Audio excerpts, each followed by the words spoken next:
જતીનભાઈ વાજા. Sir, મારા મામાએ એટલે કે મારા નાનાએ નામ મારા મમ્મીનું કાઢી નાખેલું છે અને મારા મામાનું નામ છે અત્યારે, અને તો હવે મારા મમ્મીનું નામ ચડાવવું હોય તો શું થાય? કોઈ પણ જાતની સહી પણ નથી લીધી. હવે મારા મામા નામ ચડાવવા માટે તૈયાર છે તો શું કરવું પડે? તો જતીનભાઈ વાજાનો એવો સીધો પ્રશ્ન છે કે એમની મધર છે કે એમની માતુશ્રી છે, એમના પિતા પક્ષની જે જમીન હતી કે જે મિલકત હતી એમાંથી એમનું નામ પહેલાં નીકળી ગયું હતું, અને હવે એમનું નામ ચડાવવું છે અને એમના મામા છે એ પણ આ નામ ચડાવવા માટે તૈયાર છે. તો શું થઈ શકે? શું કાનૂની જોગવાઈ છે? તો સૌપ્રથમ જતીનભાઈ વાજા, કાયદાની વાતોના મંચ ઉપર તમે તમારો પ્રશ્ન મૂક્યો છે એ બદલ તમારો ખૂબ ખૂબ આભાર.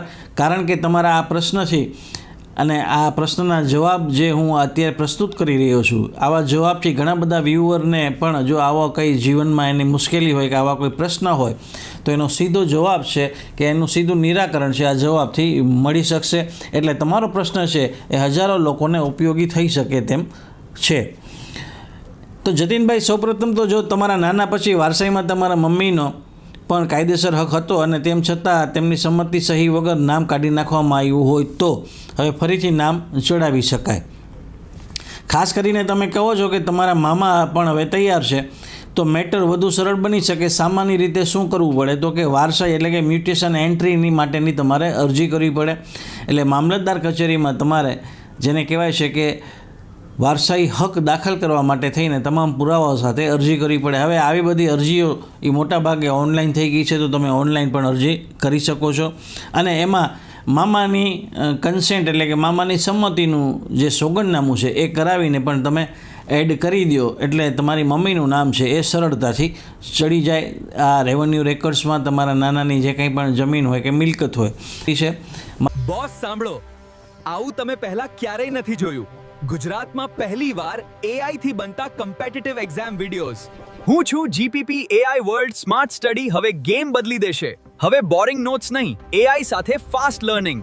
તો હવે વિચારતા નહીં, इंस्टाग्राम पर हमने फॉलो करो અને सक्सेसને कैच करो. जीपीपी है तो सब कुछ मुमकिन है. અને બીજું કે જરૂરી જે દસ્તાવેજ છે એની જો આપણે ચર્ચા કરીએ તમારે આ પ્રક્રિયા કરવા માટે, તો વારસાઈ આંબો તમારે તૈયાર કરાવવો પડશે. પછી તમારા નાનાનું મૃત્યુનું પ્રમાણપત્ર, જૂની 7/12 જે કંઈ પણ મ્યુટેશન એન્ટ્રીઓ હોય, અને આધાર કાર્ડ અને ID પ્રૂફ અને હકપત્રક જેને કહેવાય પ્રોમોલ્ગેશન, આટલા કાગળો કે દસ્તાવેજો છે એ જરૂરી છે. અને સાથે સાથે મામાની સંમતિનું સોગંદનામું.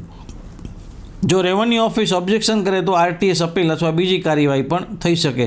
પણ સામાન્ય રીતે કન્સેન્ટ હોય એટલે સામાન્ય રીતે આવી કોઈ એન્ટ્રીમાં કોઈ વાંધો આવતો નથી.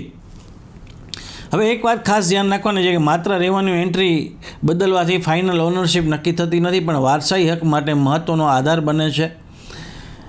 તો આ જે તમારો પ્રશ્ન હતો એનો મેં તમને જવાબ આપ્યો છે કે તમારી મમ્મીનું નામ જે છે એ હવે નાનાની જમીનમાં કે નાનાની મિલકતમાં ચડાવવું હોય તો એની શું પ્રક્રિયા છે, કઈ રીતે એની પ્રક્રિયા થઈ શકે, કયા કયા કાગળોની એમાં જરૂર પડી શકે છે. તો આજે આપણે જે ચર્ચા કરી આપણા વ્યુઅર દ્વારા જે કોમેન્ટ બોક્સમાં પ્રશ્નો મૂકવામાં આવ્યા હતા એની આપણે ચર્ચા કરી. મારી તમામ વ્યુઅર્સને એ વિનંતી છે કે તમારો પણ કોઈ પણ કાનૂની પ્રશ્ન હોય, કાયદાકીય મૂંઝવણ હોય તો કોમેન્ટ બોક્સમાં જરૂરથી મૂકજો.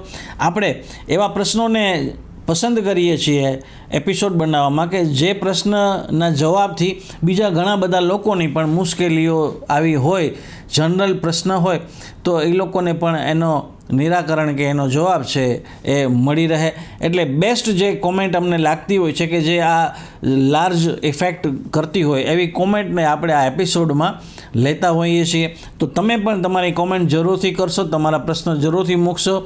જો તમારો પ્રશ્ન લોક ઉપયોગી હશે તો એપિસોડમાં જરૂર એનો સમાવેશ કરવામાં આવશે.